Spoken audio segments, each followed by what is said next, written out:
Hey Latinas, I'm Nastasia.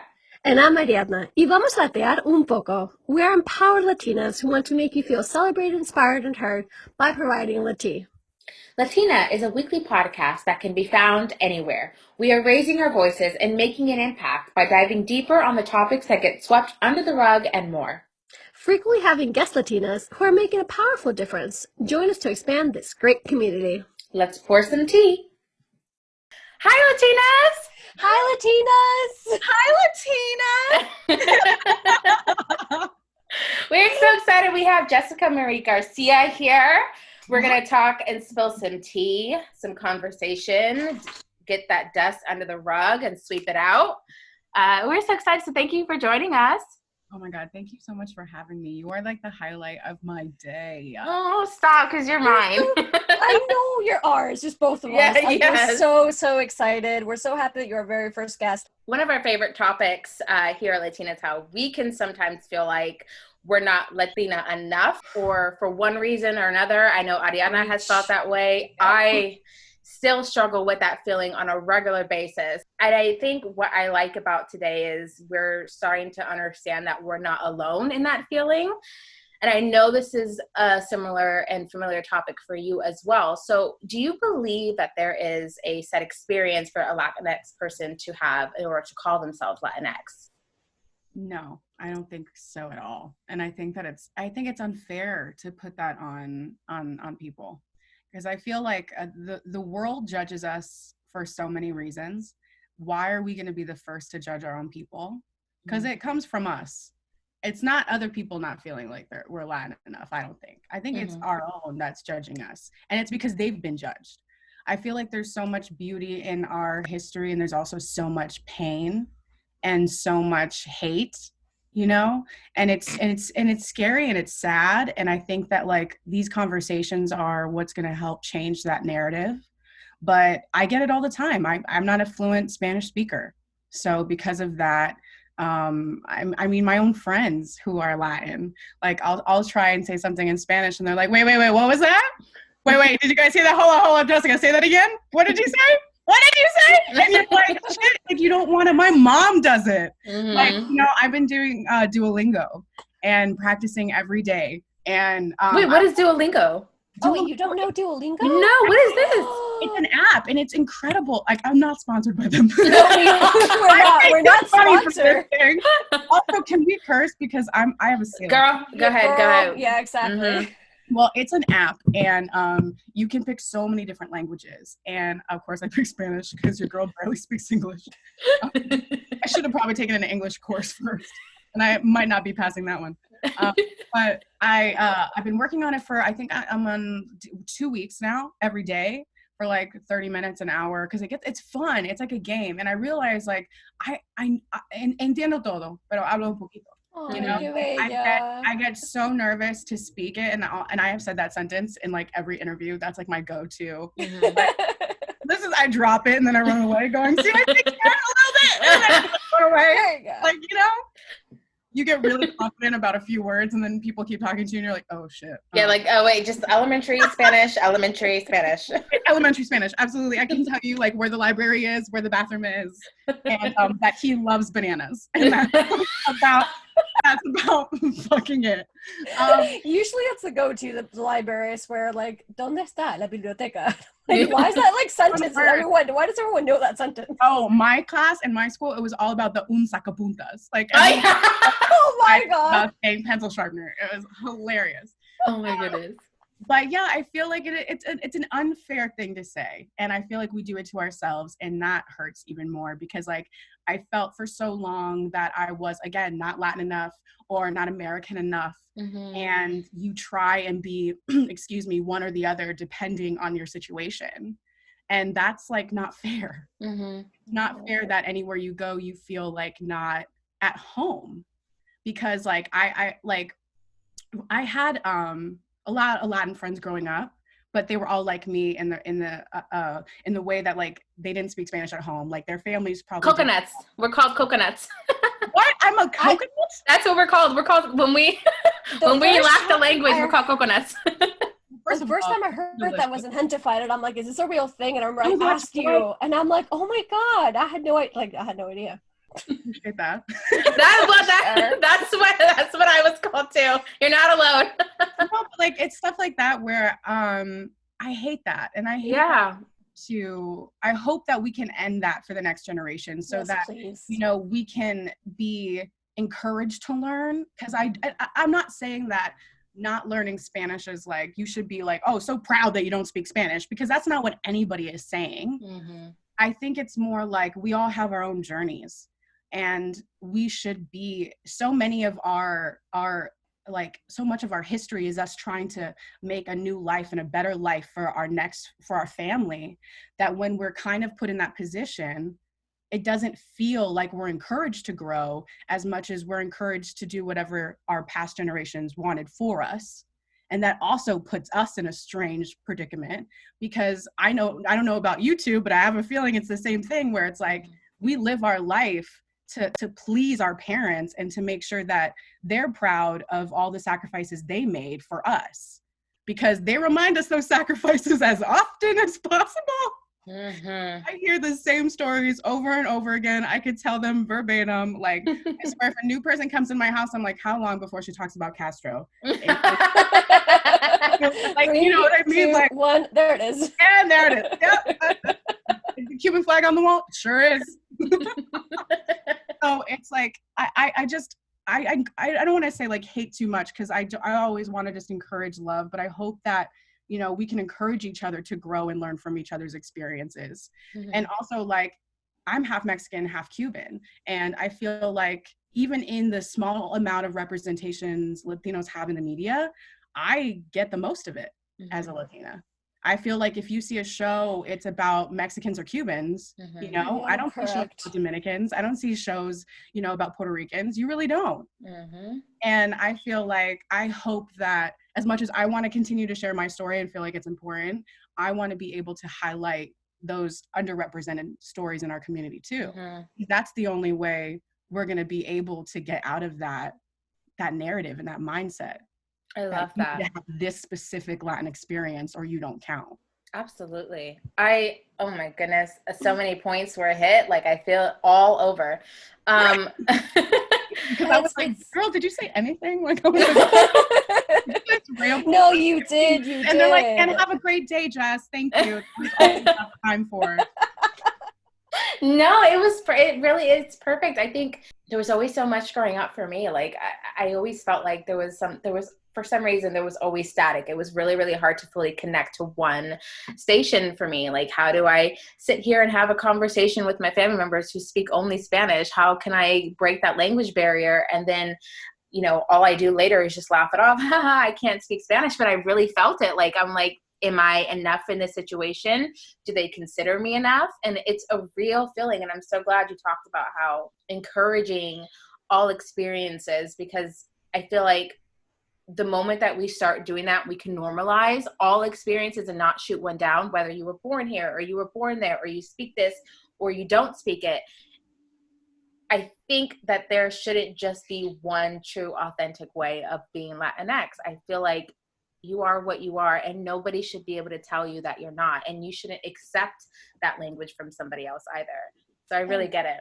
I agree, and not that you know personally, Jessica, but what I can say again with my story, I resonate with not being Latinx enough. However, I'm the opposite of both of you. I am bilingual. I have spoken, like, in my house, it was Rub it in. Spanish. No. But at the same time, no worries. I get it all the time. I really get it all the time. And I'm like, excuse me, I don't know what else to tell you. But I grew up in Spain as well. And my accent in Spanish is neither from Latin America or Spanish. It depends who I talk to, really. And when I talk to someone from South America, they're like, oh my God, you're Spanish, for example. Like, from Spain, I'm like, no, I was born in Venezuela. I'm like, where did your accent go? And I'm like, excuse me, I was there till I was 3. I was raised in the States with all English. So a lot of my personality is that quote unquote white on the, what was it? Inside, outside. And I get a different kind of backlash as well of like not being Latinx enough, because I was raised partly from teenagehood till literally last year in Spain. So bilingual or not. And then my house did not have anything to do with Latin America. Like you would walk in and it was a typical quote unquote USA house. I mean, we have some things here and there, but it was not the Cuban flag. She didn't talk, I mean, not that I'm Cuban, but like it wasn't like the typical thing of like, you're walking into that. So I never had those like the chancla moments or the viparu, like anytime that Estasia tells me those things and I'm like, I don't know what you're talking about. I'd never, so, but I'm still Latin. I'm still. Absolutely. But you know what I think, and as we continue talking about this topic with other people, I find that it's actually really common to not feel Latina enough. A lot of people are feeling that way. It's just we've never talked about it, or it was just like a little taboo.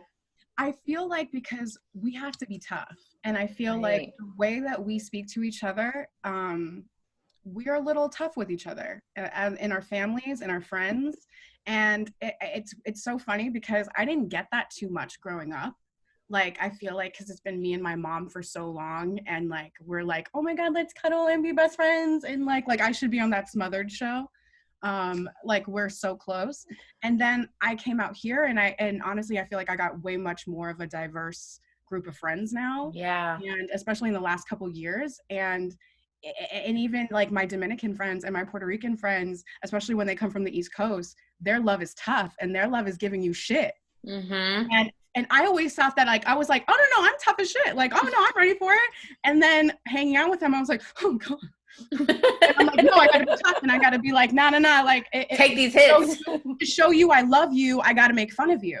Mm-hmm. And it's like that's not like how I was necessarily raised. So like being exposed to it now, I could see how there are a lot of Latin experiences where you feel like you gotta be like kind of tough and mean. Mm-hmm. So the reason we all feel this way is because we all probably have inside not wanted to be that tough and mm-hmm. not wanted to feel like we had to be this tough. Absolutely. Exactly. But we like we all have different experiences, but mm-hmm. collectively, I feel like we all want to be closer together, and that to me is so like inspiring. Absolutely, yes. I want to touch on something you said about highlighting not only, when it comes to Latinx representation, Mexico, but also talking about the Dominicans and the Puerto Ricans and the Cubans, just all around. And what I love about our current generation is that we have so much drive and desire to be the people that we wish we saw growing up. And so when it comes to next generation, they're going to be better equipped to take on the world without these discriminatory barriers. You as an actress, as a writer and a producer, like I said before, this freaking badass, all you need is a cape. What choices and thoughts brought you to the creative decisions that you make today? And what can we expect from those decisions and thoughts in the future? I've always wanted to write and produce and direct. I feel like I am a good actor because I think of the whole picture. Mm-hmm. And that's really important to me. And I've been so inspired by so many women of color before me and now that are being boss women. And I look at like America Fiera and I look at Issa Rae and I'm like, oh my God, like I want to do that. Like being able to be in front of the camera and behind the camera it's unheard of for us for so long. Yeah. And I feel like they made those opportunities for themselves. And I was like, why not me? Mm-hmm. I just have to work just as hard as them. Like, I just got to do it. So for me, I'm like, I've been given this platform and I love writing. I love all of it. So let's do it. And about 2 years ago, it's coming up again. But like, my mom had a massive heart attack and we almost lost her about 8 weeks before my wedding. Mm-hmm. And it was the worst 8 weeks of my life. And it was crazy because also I was just about to do season 2 of On My Block and I had never been a series regular before. And that was such an incredible, like new, like height in my career, but all this is happening. So you're not thinking about that at all. And I was working on How to Get Away with Murder, which was, one of the biggest things ever in my entire life. And all of this is happening at once and you don't care about anything but your mom. And she is such an inspiration to me and just got better and better and exceeded anyone's expectations of what they had for her. And when she was getting better, I was just saying to myself, like, she has always told me that if I wanted to do anything in my life, that I would have to do it. and seeing her fight so hard, I was like, I can't sit here and wait for the phone to ring anymore. Like, I'm not doing anybody anything. So I was like, this life is too short and I'm going to take every opportunity. So I started writing this show. And I can't say too much, but I want to, I want to write a show that's a little autobiographical, has a lot to do with different Latin American experiences, because that was something that also was new to me. I had, I want to say like a year ago, I had written a tweet where I was like, props, I don't know exactly what it was, but it was like, props to all the Latinx first generation, second generation who are trying to learn Spanish and they get made fun of for their accent or whatever. Like, we see you. And it had gotten everywhere. Like, so many different Latin outlets had posted it. And I came across one for Afro-Latinas. And she had expressed and this is just her non-Afro-Latina experience, but how many Afro-Latinas don't even get this far because they don't get those opportunities because people decide off the bat that they're not Latin enough. And I was like, wow, fuck. Exactly. And I had I never try to speak for anyone else. And I was then so hit with my own privilege, and also that I have to be very mindful of the words that I say because of the platform that I have, and because there's so small amount of Latinos that have made it to where I am, that I hold a lot of responsibility. And the last thing I ever want to do is not stand with my Afro-Latino siblings. You know what I mean? So that hit me really hard. And I was like, okay, I have to educate myself. And then I was like, girl, I have been privileged for so long, thinking that I'm like, I can't be privileged, I'm Latino. What? No.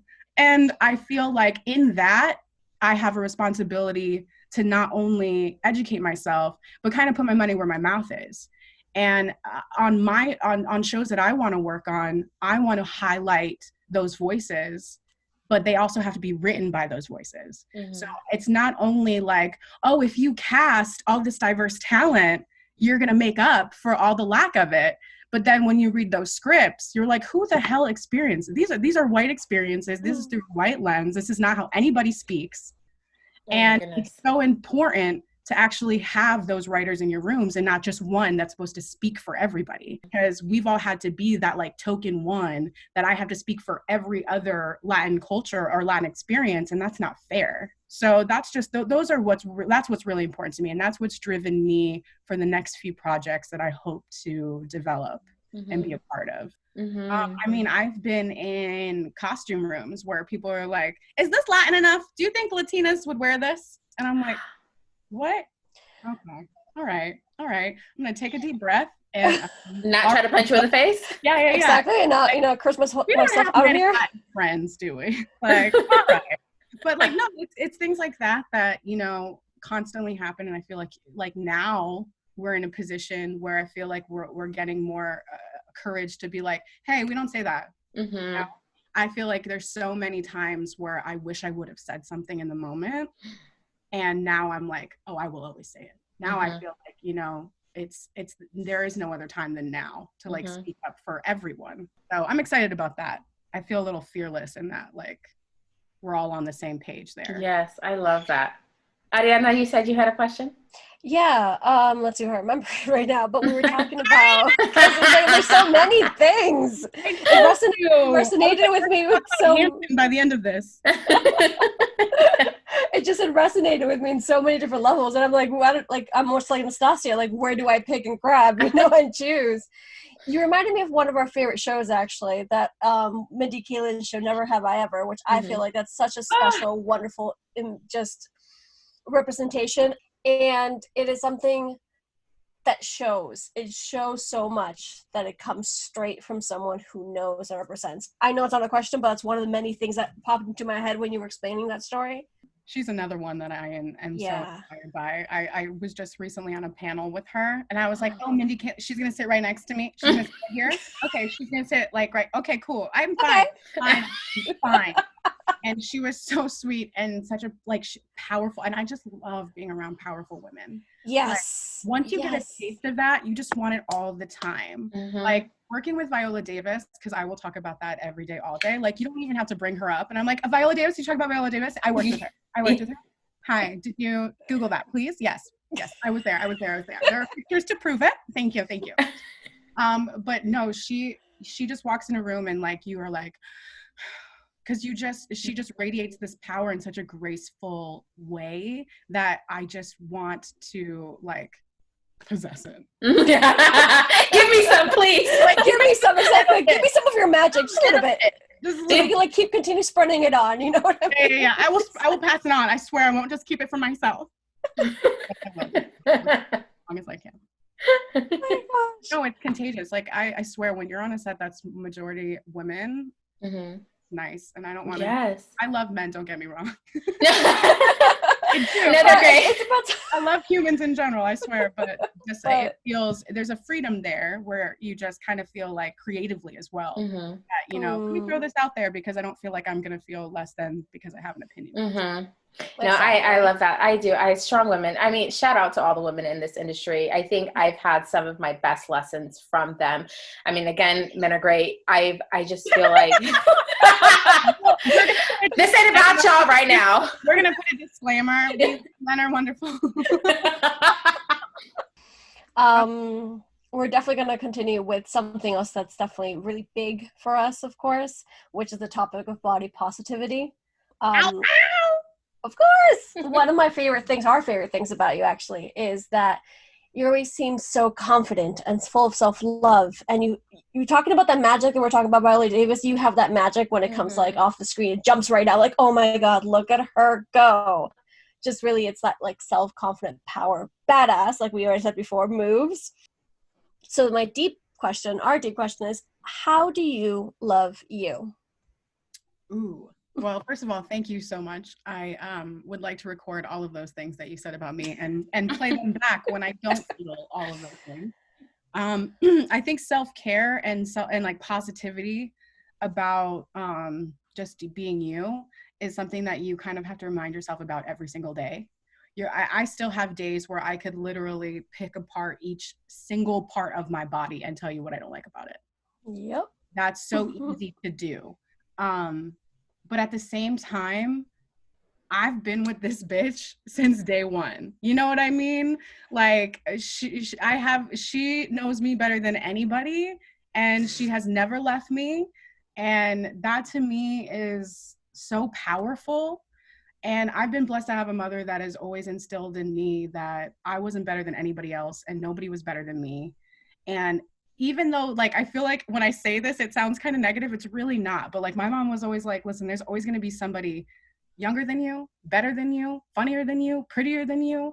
Like, you have to find what it is about yourself that nobody else has and just rock that always.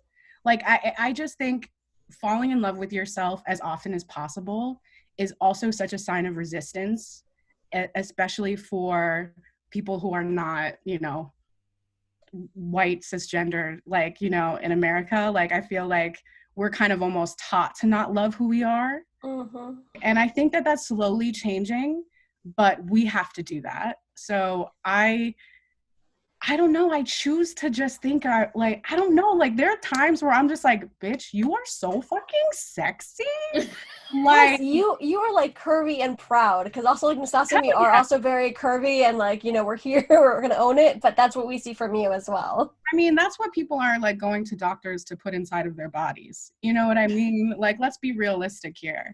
I love that I don't look like everybody. I kind of do look like a chubby Vanessa Hudgens. I get that. But there are slight differences.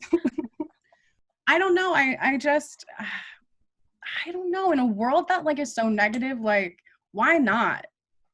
I don't know. Like, I would hang out with me. I would gladly hang out with me because I like what I stand for. I like how, you know, how hard I've worked to become who I am and continue to, you know. I like that, like, I'm always willing to have my mind changed, and I don't mind being told I'm wrong. And I don't mind listening to other people's perspectives.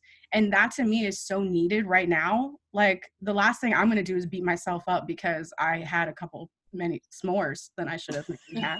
You know what I mean? It should be about health and loving yourself. We resonate with that. I know both of us do, without a doubt. Just that, like, that journey of self-love, of self-courage, of just keep going. And I mean, it's awesome. You have a lot of heart-to-hearts that are always so special and magical because, you know, you kind of push yourself forward. And I just love I don't that know how about you. one of you have a bad day, because have you looked in the mirror lately, either one of you? Because damn. Oh, Thank Jessica, you. thank Not that you. you needed it, not that you needed it, but you know. Thank you. You all wouldn't post pictures of yourself if you didn't know that you were the shit. That's what I'm, you know, I mean. That is, I mean, that's a whole different, we have so many stories with that one that we need a whole other episode. Oh, let me tell you, social media can be amazing. It also can be like the worst place in the world. And I always tell people, double tap, tell them they're pretty, and keep scrolling. Exactly. Nothing else Totally. to say. And that's another thing. It's like, we're talking about that journey. Do you feel that self-love is a linear journey? No, not at all. Like, I feel like there's always ups and downs, but I feel like some of those downs, you learn a lot more about yourself. Yeah, like I remember being younger and realizing, you know, my own daddy issues and knowing that I was looking for validation in men that, you know, didn't I can vouch for that 110%. I am so thankful for some of the things that I went through, because now I have a husband that is, you know, incredible and the opposite of anyone I was with before. But I had to go through that in order to realize what I didn't want, what I wouldn't stand for, and what I deserved. And sometimes you kind of have to go through that. But also at the end of the day, and I know it's hard for people too, God forbid anything happens with him, your girl's gonna flourish. Like, just because we're married and we're a we doesn't mean that we're not individual people that can't, like, you know, continue on without each other. I think that's really important for Exactly. I feel like you literally just like read my mind, because that's literally my story as well. Like, I've had such hardships when it comes to relationships in general, that I had to go through. I'm always thankful for every single situation that I've gone through, including since day one, like you said, literally.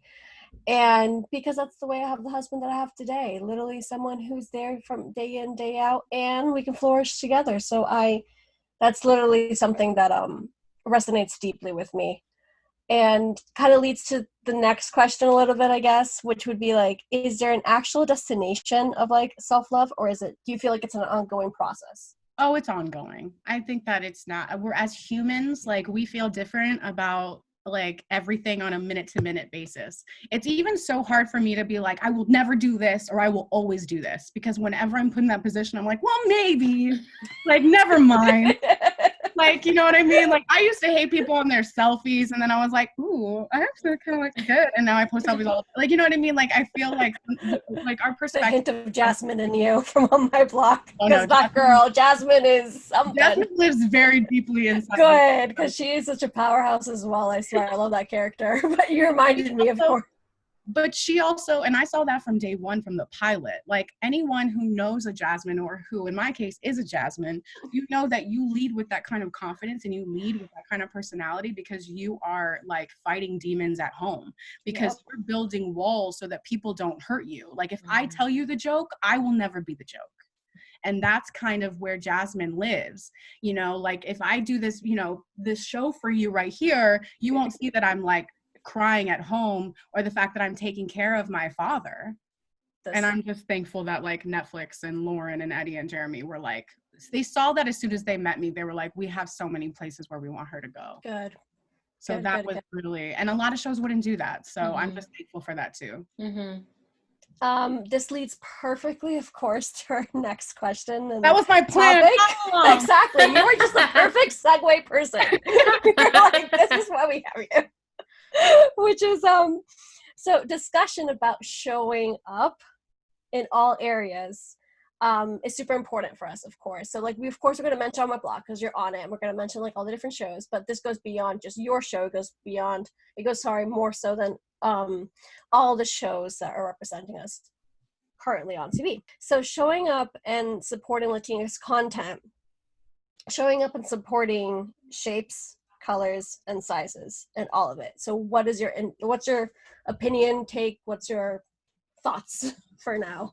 I think that for the longest time, and it's still happening, but for the longest time, there was so little representation for Latinos that even in the casting rooms, we were all more like dog eat dog. Like, you know, you would see the same girls at every audition. And it's like, oh, if she's working, then maybe I can get this one. Like, you know, it became, and luckily we are amazing. And especially the women that I've worked with now who are successful are so passionate and all about supporting, but it hasn't always been that way. And so you're kind of just like, I don't want to wait tables anymore, so I really hope I get this job.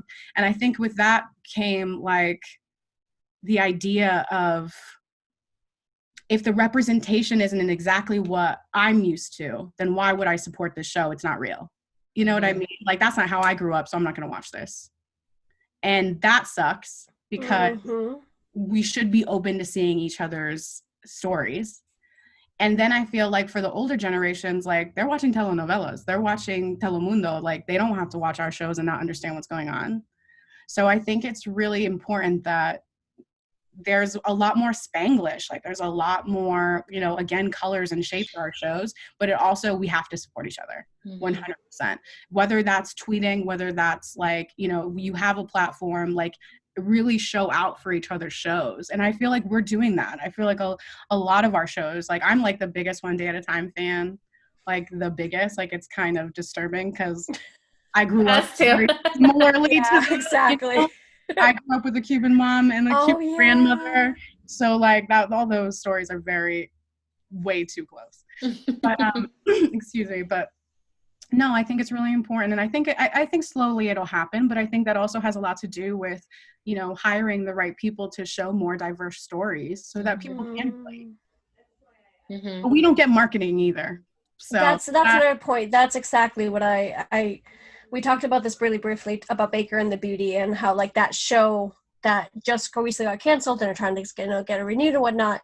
A lot of every time we reached out as a personal, like not even through like our, you know, LaTeaNa podcast, just in general, talking to other fellow friends, Latinas, whatever, they're like, oh my God, what is this show? And I'm like, how do you not know? Because marketing, it's not marketed correctly at all.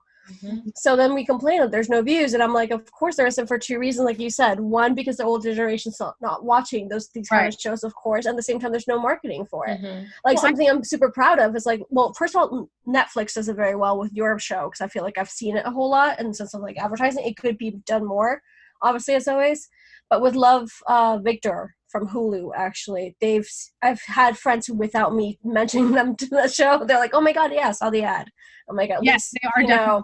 That one I've seen a lot, especially on YouTube. I've seen exactly. A lot. Yeah, me too. Exactly. So I mean, that needs to be changed because representation matters, and having these characters not just be the little gangster, the little, you know, maid, even though.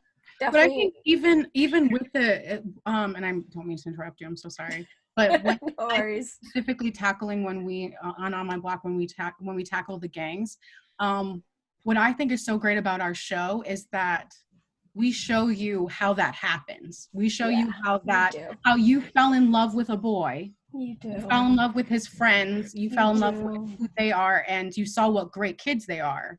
And then how easily their innocence is taken away, and how often that happens. And that's a lot of narrative for a lot of quote unquote gang members that are put away, when these are children that have had, you know, an entire society, you know, like not do them right, and then you expect them to flourish and be these upstanding. Exactly. Of course, because I feel like, you know, we've been lucky enough to be interviewed on multiple different platforms, and I feel like sometimes like they'll get like, we always get represented as this, and I totally understand that, but also know that this is not something that doesn't exist, and that there's a much deeper seated problem than just our representation. Like, it's, you know, we have a lot of unheard voices, and that's important too. Yeah. Oh, Chile. Yes. For last, you reminded me of one Darlene fan of yours, because ever since we uploaded that you're on the show, there's so much happening and comments and your fans and whatnot. And one of them is actually from England. you guys, I swear, thank you so much, first of all, for being there and supporting. And one of them is they're from England, and they're like, I had no idea this was happening in the Latin American community, in the Latinx community. Thank you so much for bringing Jessica on, because I started talking to them little because they were so nice, of course. And that right there, when I saw that, I was like, that representation of like opening up doors from someone all the way in England that has no clue. I have a British friend who I was their first LaTeaNa they ever met. And I've been there for that LaTeaNa was friend. the most interesting situation. Like he was just talking to me, and at one point I was like, "Wait, am I the first?" And he was like, "Yeah." Wow, that's my best friend. Little different than J-Lo. Little different. I think that's probably all you've seen before me. Sorry, that's my best friend since I was 12 years old, and she ended up marrying a Puerto Rican. And I'm like, and she's from Massachusetts as well. Wait, she married? Is she married a Puerto Rican? Yeah. Oh my goodness! I bet you she's deaf now, because we loud as fuck. We are so loud. So she asked me all these sorts of questions about, like, is this normal? Are you guys always this late, this loud? And do you go with your family everywhere? And do you always meet up every Sunday? And do you always? And I'm like, yes. One line experience that we all tend to have. Exactly. Like something unites us through there. I feel like. You know what? That is another thing that I also feel like I've used to like join us all together, which is so wrong. There's so many times where I'm like, if you don't have a Last Supper painting in your kitchen, then you're not Latin. And I'm like, oh wow, Jessica, how awful did you just say that there's only Latins who are Catholic? Like, you know what I mean? Yeah. It's that kind of conversation where I'm like, you have to be so careful of what you say and how you can alienate an entire group of people, and that's not okay. Mm-hmm. So if you ever listen to an interview where I said that, I am sorry. But you know what? I think that's how you start normalizing all Latinx experiences. Yeah. When you check yourself. There's been so many times where I had to check myself, and I'm just like, is that fair for anybody else who has not experienced this, but they are this? Like, I feel like that's how we get to normalize anything, is when we stop shutting down everybody else's experiences and their surroundings. I feel like that's the only way to get there. Absolutely. It's listening to your experience and also not injecting myself in your experience. Absolutely. Mm-hmm. That's important. That's the check yourself that I feel like is hardest for our community. It's like, because we've been so, heard and marginalized that we want so much to inject, like, well, no, us too. And it's like, okay, wait, hold a second. You know, it's really important to hear our siblings before we need to like inject ourselves into every conversation. That's the only way. I think that's something very common. Anything that I say. You know what, that actually reminds me, because Jessica, you're going to be coming on our special segment that's coming up. Surprise, guys. Where we talk about the Black community and Black Lives Matter and the marching and protesting that's going on, which I'm so freaking excited for, but I'm also so freaking nervous. I think I'm scared to learn something else that I grew up not knowing. Like, that sounds so weird to say, but it's like, I feel like so much already, like, I've missed just learning who I am now, that I'm like, what else do I not know? I'm happy to learn it. I'm excited to learn it, but I'm also scared. I'm like, what else am I ignorant to? What else do I not know? And how can I apply this to myself? I feel like it's so scary. I think, and especially now, I'm totally rambling, but hang on. There's a point. We even haven't said bye yet on the podcast. And you're like... You said so many that's like the realest thing you've ever said, because you again are feeling like you are not enough. Yeah. And we both feel it. Like, that's literally what we were talking about before, because when you were saying about like learning and you were like representing Latinx and you feel responsible with your roles, like back in the interview, of course, even though I don't think we closed the interview, did we? You should keep that in. Okay. That's real shit right there. That is real shit. And that's how we all feel, literally, because it's just like, it's so difficult to know and line up, because we just don't know. I was telling her before, I don't feel educated enough. Like, I'm happy to keep learning and be like, oh, this is actually a real thing, because of the privilege that you were talking about as well on the show. Do you feel like you are also not Black enough too? Oh God. Yeah. It's so funny. That is a very much a constant topic throughout my daily life, but this is what I was also saying before, is because after being told for so long to not love my Blackness, to deny it, to just say that you are Latina because life is going to be easier for you. I did not unlearn any of that toxic narrative until I was about like 22, 23, and I'm 29. So it really still hasn't been that long. But I feel like for so long being told not to love my Blackness every single day, I have to look in the mirror and I have to ask myself, how am I loving my Blackness today after being told for so long not to? I have to do this thing where my stepdad, who is a Black man, had to tell me to do when I was 16 years old. And he says, I see with the way that you walk and how you act, how ashamed you are of, your Blackness. I need you to go look in the mirror. And every single day, even if you don't believe it, you keep saying it until you do, that I am a strong Black woman. And so I still do that to this day, every day, even on some days where I feel like I don't feel like a strong Black woman right now. I feel like that part is very much low and in the shadows. Some days I feel really, really strong about it. So that feeling of not feeling Black enough and not feeling Latina enough, but really, I think the fear is more so because I kept on telling myself that I wasn't Black. It feels like, did I speak that into existence sometimes? And it's like, did I do that? Did my words do that? Did my actions do that? And logically, I know that doesn't make any sense. Emotionally, mentally, that it feels that way. Sorry, guys, I have a bird right outside of my window. But that was a really good question, and I just learned something new about myself, so thank you. Yeah, no, because that's also what I've been learning too, is just the fact that, like, to not be able, because I'm writing a character, I have a character in my script named Marisa, and she is an actress too, and it's like there's a situation where I get an audition and I'm supposed to speak Spanish and I can't roll my R's. I'm having such a hard time. But she didn't get the audition because they consider her to be more Black than Latino, but her Spanish is perfect. But she's helping her friend get a role that she's absolutely equipped to do. You know what I mean? And there's a breaking point there, and I'm not able to fill in those dots.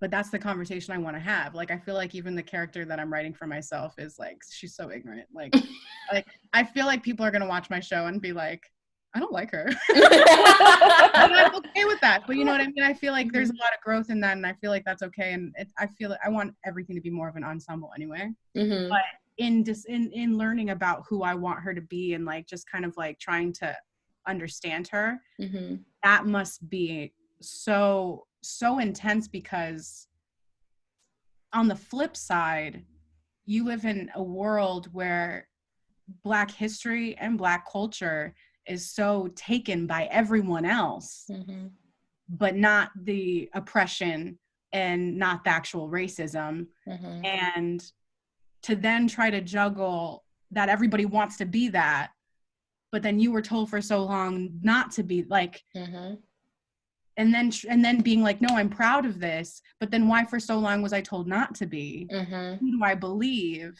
And who am I? Because I've had to build an entire history of myself from someone else's perspective.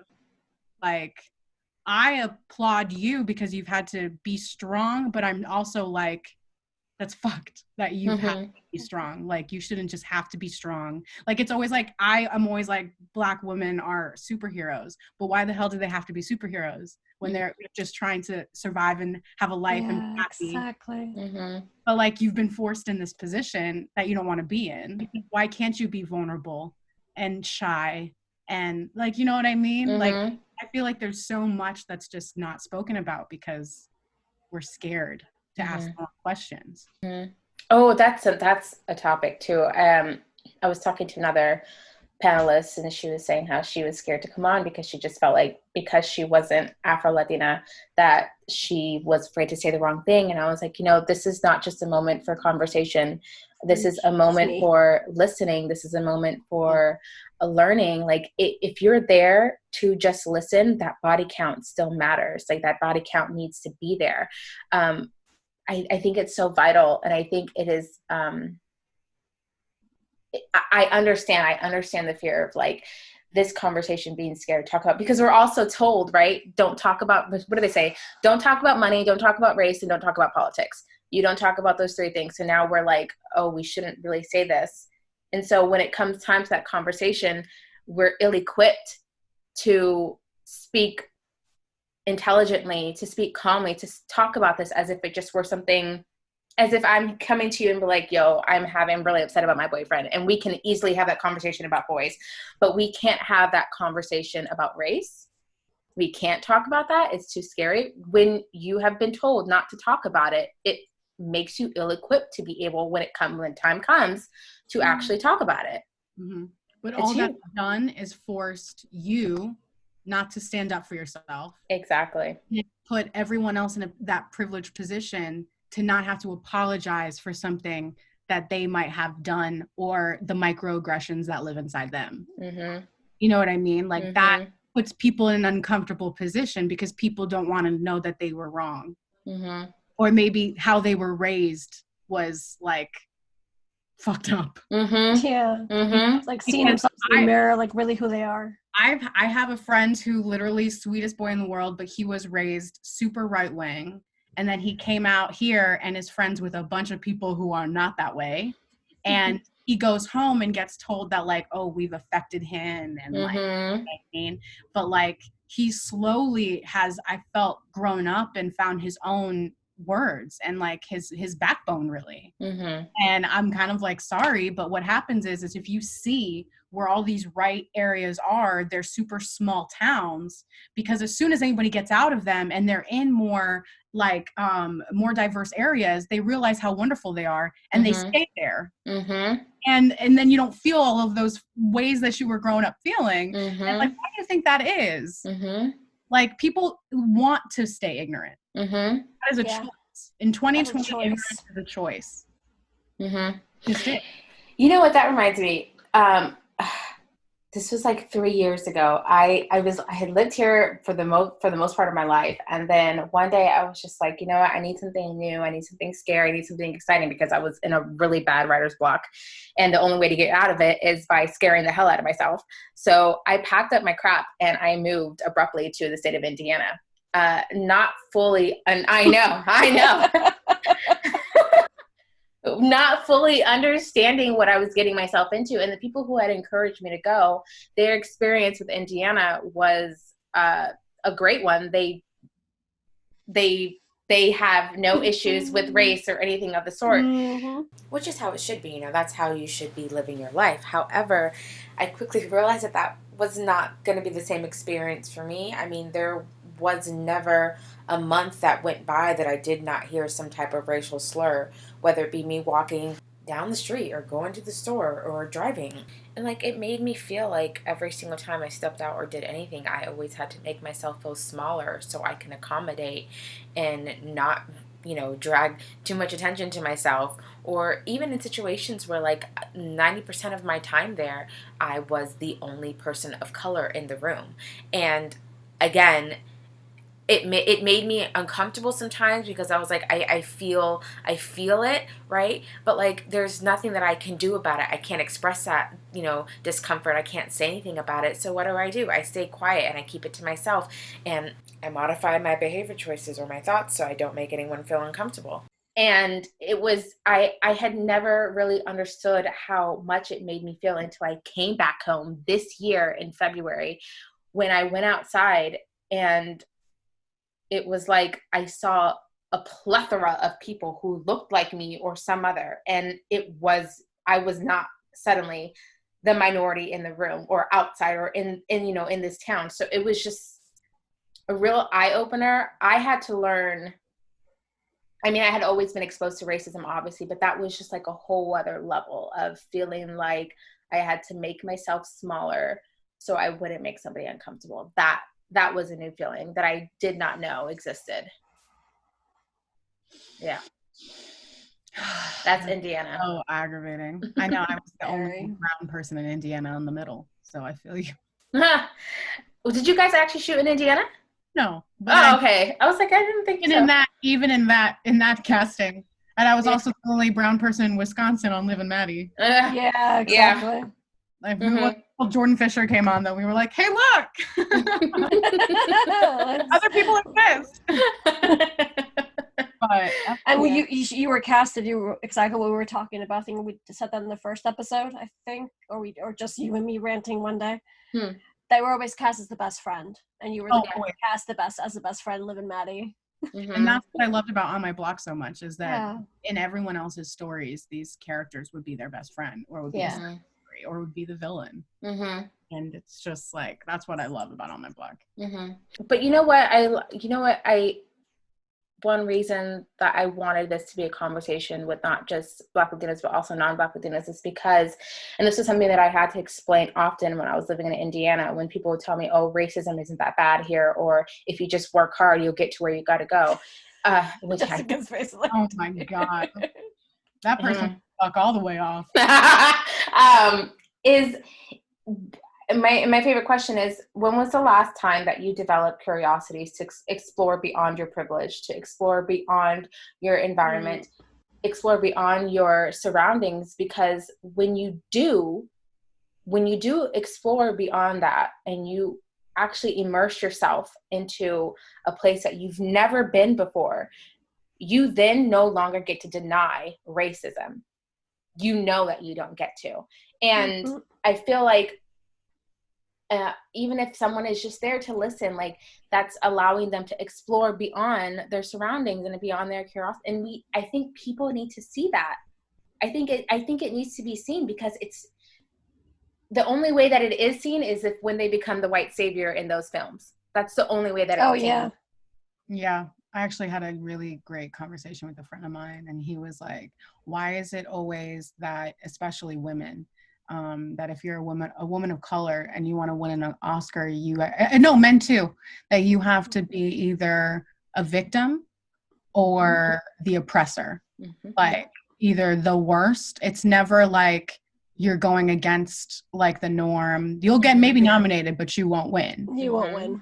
You know, it's not like Denzel winning for Malcolm, you know, or Hallie winning for Isaiah. You know what I mean? It has to be something like, and that's so interesting. That's it's so real. It's so real.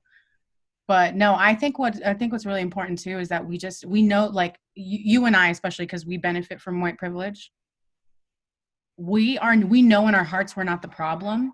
We have made mistakes, and we will continue to make mistakes. We're the ones open to learning about it. So we can't be scared of saying something wrong, because we know we're never coming from a place of evil or hate or oppression. So it's like, that's the only way we educate ourselves. Like, I don't know that I have wrong opinions or wrong thoughts unless I'm like, hey, is this earlier, I hate that I was in this podcast saying crazy every 5 seconds. Because there's like, I have friends that deal with a lot of hate or mental illness. Exactly. And we throw that word crazy or insane around all the time. And we don't realize that hurts other people because we've never had to think of it from that way.